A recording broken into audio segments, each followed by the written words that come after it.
11:42. Gracias por seguirnos acompañando en Noticias Globovisión Internacionales. Hoy, los centros de votación abrieron en el Reino Unido para las elecciones legislativas que anuncian el fin de 14 años de gobiernos conservadores y el retorno de los laboristas al poder según las encuestas. Los votantes deben elegir 650 diputados de la Cámara de los Comunes y los centros de votación, como lo hemos mencionado, ya abrieron, pero vamos a revisar en contexto lo que es noticia a esta hora y cómo sucede estas elecciones donde vemos a Rishi Sunak en medio de lo que podría ser un gran cambio para el Reino Unido.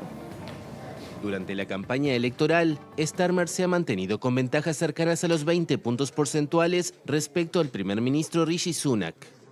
El Partido Conservador, inmerso en luchas internas y sumido en una profunda crisis, tiene como objetivo evitar una debacle histórica.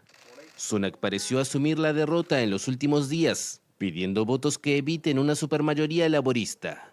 El primer ministro llegó al cargo en octubre de 2022 tras un desastroso mandato a nivel económico de apenas 49 días de Liz Truss, quien había sustituido a Boris Johnson envuelto en el escándalo de las fiestas en su residencia oficial durante la pandemia de coronavirus.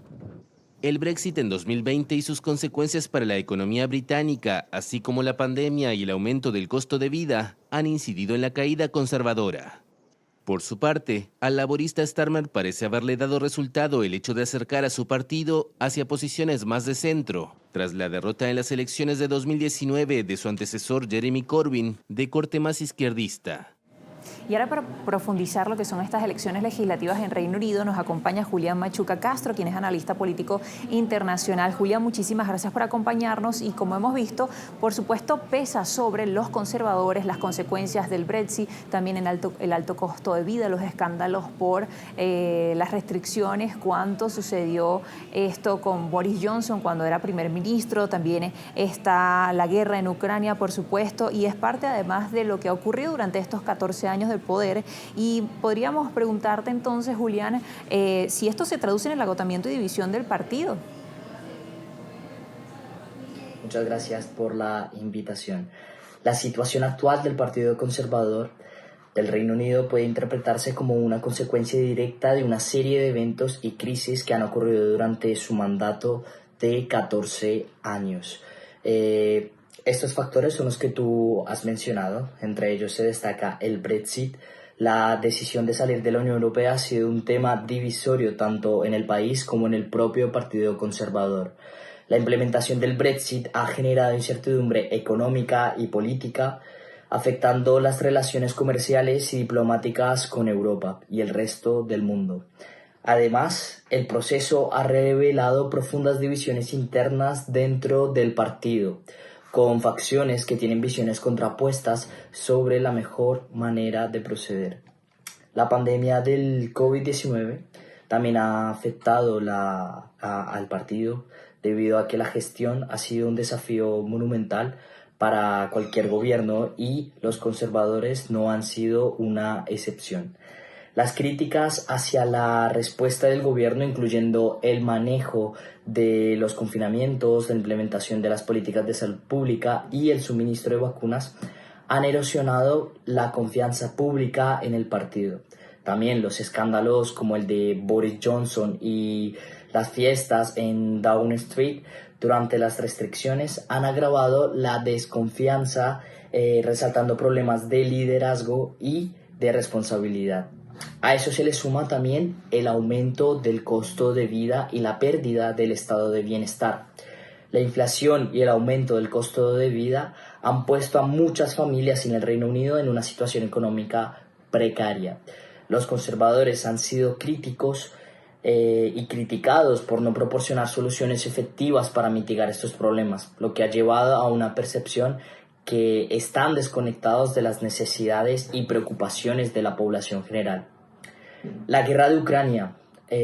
Aunque la guerra en Ucrania no es responsabilidad directa del gobierno británico, sí han repercutido en su desarrollo y su impacto y han generado un impacto a nivel global, especialmente en términos de energía y seguridad.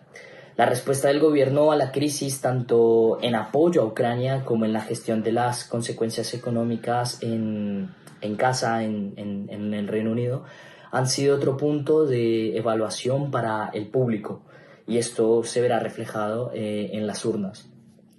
Estos factores combinados han creado un ambiente de agotamiento y división dentro del Partido Conservador.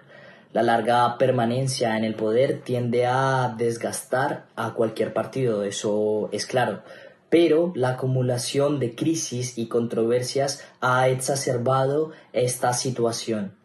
Las tensiones internas se han hecho más evidentes con debates sobre la dirección futura del partido y el liderazgo adecuado. En resumen, las consecuencias del Brexit, la pandemia, los escándalos internos, el aumento del costo de vida y la guerra de Ucrania han pesado significativamente sobre el Partido Conservador. Y estos eventos han contribuido a un desgaste notable y a divisiones internas, reflejando un posible agotamiento tras 14 años en el poder. La capacidad del partido para unirse y ofrecer soluciones efectivas será crucial para determinar su futuro en la política británica.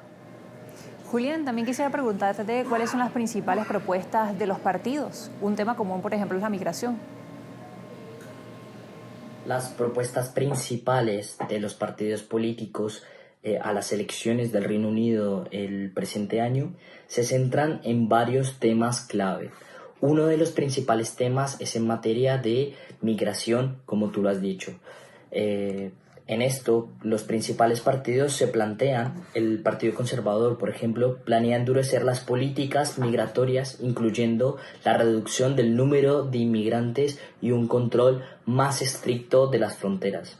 El Partido Laborista propone un enfoque más humanitario y organizado, con medidas para mejorar la integración y condiciones de los inmigrantes, además de revisar el sistema de asilo. Por otra parte, el Partido Liberal Demócrata aboga por una reforma migratoria que combine seguridad y humanidad, simplificando los procesos de inmigración y proporcionando más apoyo a los refugiados. Cada partido ofrece una perspectiva diferente, reflejando sus principios y prioridades en el manejo de la inmigración. Pero para estas elecciones, los principales partidos políticos han presentado otras propuestas clave, como son en materia de economía y fiscalidad, en política de vivienda, en salud y bienestar y seguridad y ley. También vemos una agenda del Partido Laborista enfocada hacia la energía, la salud, los derechos laborales y la educación. Los otros partidos van de la mano con estas propuestas. También tienen un enfoque específico en el empleo, en la fiscalidad, en la vivienda y comunidad y sobre todo en el medio ambiente. Una de las propuestas claves de cada uno de los partidos y la de los conservadores es su política de economía y fiscalidad, la que pretende reducir los impuestos sobre la renta nacional y tener planes a largo plazo para abolirlo. Planea mantener el salario mínimo nacional en 2/3 del salario medio. Y en materia de seguridad y ley, planea incrementar la presencia policial y endurecer las penas a delitos graves. El Partido Laborista, como tal, es una de sus principales y más llamativas propuestas para estas elecciones es en materia de derechos laborales. Planea ampliar los derechos de los trabajadores, incluyendo la eliminación del periodo de certificación para protección contra despidos injustificados y prohibir los contratos de 0 horas. Esto es muy importante dado que el Partido Laborista se centra en ese electorado y con estas propuestas cada uno de los partidos resaltan sus principios y objetivos electorales. Así que será muy interesante lo que vamos a ver. Ahora, Julián, las principales figuras son totalmente antagónicas. Por un lado tenemos a Rishi Sunak, un multimillonario que se dice que es más rico que el rey Carlos, y por el otro lado tenemos a Starmer, que es un ex abogado de derechos humanos, pero en abril Sunak tenía una desaprobación del 71%. Entonces, ¿qué ventajas podría tener Starmer en este caso? Y además, si lo que le está sucediendo a Sunak es parte de la crisis de su partido o su perfil político. La desfavorable opinión del 71% hacia Rishi Sunak se debe tanto a la crisis interna del Partido Conservador como a su perfil político multimillonario, lo que lo hace parecer desconectado de la realidad cotidiana, en contraste a su adversario, a Keir Starmer, ex abogado de derechos humanos que se beneficia de una imagen de empatía y justicia social. Sus ventajas incluyen una conexión más fuerte con el ciudadano de a pie, con el ciudadano común, y propuestas claras para abordar las preocupaciones actuales, como lo es la lucha contra la evasión fiscal y los retos en materia de seguridad e inmigración que presenta el Reino Unido. Muchísimas gracias, Julián, por acompañarnos hoy en Noticias Globovisión Internacionales, analista político internacional Julián Machuca Castro, @internacionales_GB. Ya regresamos con más.